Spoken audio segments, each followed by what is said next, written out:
In the opening scene, we see a young woman, Jessica Murdoch, who is on the run. She cautiously makes her way towards her home while trying to avoid detection. With a bloodied mark on her face, it seems that she was involved in some sort of a physical altercation. As soon as Jessica arrives home, she cleans her face and then looks at her wedding ring. Just then, she notices some armed intruders breaking into her place. In a desperate bid to avoid being caught, she quickly escapes from the window. Upon walking through the streets for a while, Jessica comes across a parked wagon. She secretly hides in it and finally flees the city. The following morning, Jessica wakes up as the wagon comes to a stop near a grocery store. As the driver steps away, she also gets off the vehicle, steals some food and a map, and heads towards the woods. After walking all day, she comes across a ranch where she decides to spend the night. Early the next morning, Jessica tries to steal some more food for the rest of her journey, but she is confronted by an elderly ranch owner, Frank Lerner. But instead of reprimanding her, he invites her inside for breakfast. It appears that he feels bad seeing her troubled state. After a while, when Jessica is served some food, she devours it as if she has been starving for days. In the midst of this, Frank's wife Jeannie asks how she ended up here. Jessica, who remains apprehensive, lies that she is traveling to the north. Frank innocently believes her and even offers to drive her to her destination. We then cut to an ace fixer and tracker, Elsa Gray, who is assigned by our company chief, Raymond Reed, to locate and capture Jessica. It appears that Elsa has been a manhunter for a long time. A thankless job, but some boss gotta do it. Due to this undercover job, she has not been able to afford the time or space to maintain any relationships. She doesn't take vacations either, as she is way too absorbed in her work to have a life of her own. But now, Elsa has been diagnosed with ALS. Despite her best efforts to hide the deteriorating effects of the ailment from her colleagues, the symptoms are unmissable. Her limbs suddenly stop functioning time and again, complicating her daily life and work. Elsa often takes counsel from an online help group as well as from the patients who are living with similar ailments. However, a sense of hollowness seems to have started plaguing her mind already. For an active, on-the-field manhunter like her, the gradual decay of physical and mental faculties is a fate worse than death. During one of her sessions, the counselor advises Elsa to talk to her family members, but she responds that nobody is in touch with her. Upon hearing the depressing tone in her voice, a fellow patient asks if she is thinking of committing the unthinkable, to which the latter affirms. The patient then tries to comfort her, saying that misery is powerful, but so is acceptance. Meanwhile, Frank drives Jessica towards the north in his truck. After a whole day of driving, the road ends at a certain point, so Jessica decides to walk onwards towards the Canadian border. Before departing, the elderly man provides her with a bag full of food and clothes, also offering her to come back to them if she needs any help. Jessica is extremely grateful for his help, so she wholeheartedly thanks him before continuing her journey. After walking for several hours, she stops somewhere in the woods in order to spend the night. The next morning, Jessica continues walking and eventually arrives at a small border town. She then enters a local bar where she talks to the owner, Molly Presser, about work availability. The latter initially says that there's no vacancy, but when Jessica insists, she provides her with a cleaning job at the bar. Later that evening, Jessica is doing the dishes when Molly comes to talk to her. Seeing the ring on her finger, Molly asks her if she is married. In response, Jessica claims that it was given to her by her boyfriend. As their conversation unfolds, Molly misinterprets Jessica's wish to start a new life as an effort to move away from her boyfriend, as she herself has been the victim of an abusive relationship in the past. After work, the two new friends exit the bar. While walking together, Molly asks where Jessica will be staying, to which the latter replies that she will find a motel. Hearing this, the kind owner invites Jessica to her place. Life sure is easy to navigate when you're attractive. On the other hand, Elsa is seen talking on the phone with her colleague Vince, both trying to find a lead to Jessica. Turns out the duo has been working together for many years, and Vince has actually spent more of his time with Elsa than with his wife. But despite their best efforts, they are still not able to locate Jessica. Elsa is later called by Raymond, who pressures her to work faster. He asserts that they can't let Jessica cross the border at any cost. The scene then flashes back to the past, depicting an evening from when Jessica and her boyfriend Ian were camping in the middle of the forest.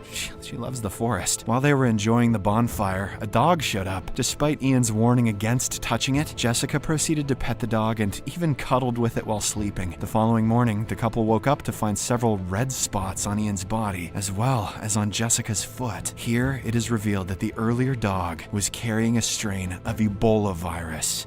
You have to be kidding me. Which got transferred to them. This is the reason why the authorities are trying to capture Jessica as soon as possible before she inadvertently triggers an outbreak. As the flashback continues, Ian's condition worsened rapidly, with red spots on his skin turning into bloody patches. Alarmed, Jessica called an ambulance, but instead of a hospital, they were taken to a remote research facility. There, Jessica was confined to a cell, while Ian was taken to a lab room for experimentation. In a desperate bid to escape, Jessica devised a plan. She broke the cell's light bulb and waited for a guard. As soon as he entered, she attacked him with a sharp glass shard and rushed to find Ian. Soon after, she discovered him in a near zombified state. Before she could get to him, the emergency alarm went off. This left Jessica with no choice but to escape alone, leaving her boyfriend to die. Back in the present, Elsa receives a call from one of her coworkers, informing her about the ranch where Jessica had stayed. She then drives towards the same to find any potential clues. Upon arriving at the location, Elsa dons a hazmat suit and enters the premises. As she looks around, she finds the place in a messed up state, with blood in the sink. Not long after, she notices Jeannie, so she quickly makes her way out. Elsa follows her to the shed, where she is unexpectedly ambushed by Frank and Jeannie, who have now turned into zombie-like beings. They violently charge towards Elsa, but the latter fortunately has a firearm with her, which she uses in her defense. In the aftermath of this event, Elsa calls Raymond and demands to know what is going on. At this point, he finally reveals about Gen, a tech conglomerate, which was experimenting on a particular virus in collaboration with the US government. The earlier dog was its test subject and the carrier of the virus, but unfortunately the dog escaped the facility and came into contact with Ian and Jessica. After that, the virus continued to get transferred and mutated in an inexplicable way. This means that she is not showing any signs of illness. However, she is not aware of the danger and has been inadvertently spreading the virus to everyone whom she comes into contact with. According to Raymond, the oblivious Jessica is escaping because she believes the authorities suspect her of murder. This is the reason why she is heading towards the border township in order to escape the US jurisdiction. Upon realizing the seriousness of the case, Elsa confesses about her ALS diagnosis, claiming that she is no longer fit for this job. Much to her surprise, Raymond is well aware about her illness. Furthermore, he admits that he deliberately chose her for this case, as he believes that someone with a terminal disease has nothing more to lose anyway. He still instructs her to capture Jessica, dead or alive, so that they can prevent the potential outbreak. Later on, Elsa receives a video message from one of her colleagues, in which Jessica has been spotted. As a result, she wastes no time in driving towards the border town. In the meantime, Jessica wakes up in the morning and decides to go for a walk. Before leaving, she knocks on Molly's room door, asking if she wants to join her. But when she doesn't get any response, she believes that Molly is still asleep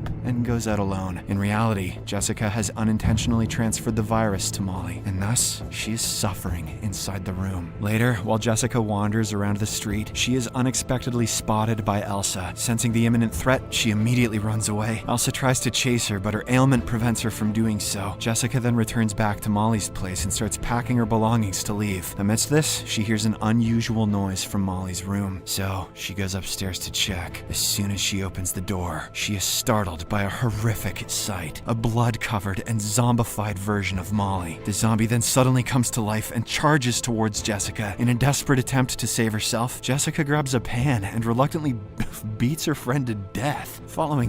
God, is Jessica the bad guy here? Following this, she sits beside Molly's body and cries her heart out. At this point in time, she realizes that something is seriously wrong with her, as the people around her are dying. In addition, she discovers that her hair has started to fall out as well. Oh God, that's even worse. Sometime later, Elsa tracks Jessica down and holds her at gunpoint. She then reveals the entire predicament, explaining how she has been spreading the deadly virus to the people. By this point in time, Jessica is already showing signs of viral infection, but unlike other victims, she is able to retain her mental abilities. Elsa interprets this as a hopeful sign and tries to persuade her to turn herself in. However, the latter refuses to comply and proceeds to flee. Despite repeated warnings from Elsa, Jessica pleads for her life and continues to run. Left with no other choice, Elsa aims the gun and shoots her down. In her final moments, Jessica expresses that she just wanted to see the world and didn't want things to end the way they did. Hearing this, Elsa empathizes with her deeply. She then shows kindness to a dying Jessica by holding her hands. Why would she? What? However, she forgets that she has removed the face cover of her hazmat suit. After Jessica's death, all crucial information, surveillance footage, and evidence are wiped off as if they had never existed. In the final scene, Elsa is visited by her ALS counselor, who who explains to her about the ways that she can keep a positive outlook despite her present degrading condition. While offering this consolation, the counselor holds her hand, causing him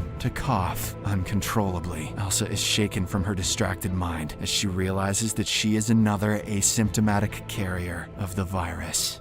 If you enjoyed this video, please don't forget to share it with your loved ones so they can enjoy it too. Your support really means a lot to us. Kindly leave a like, drop a comment and join our growing family by staying connected with us. Yen.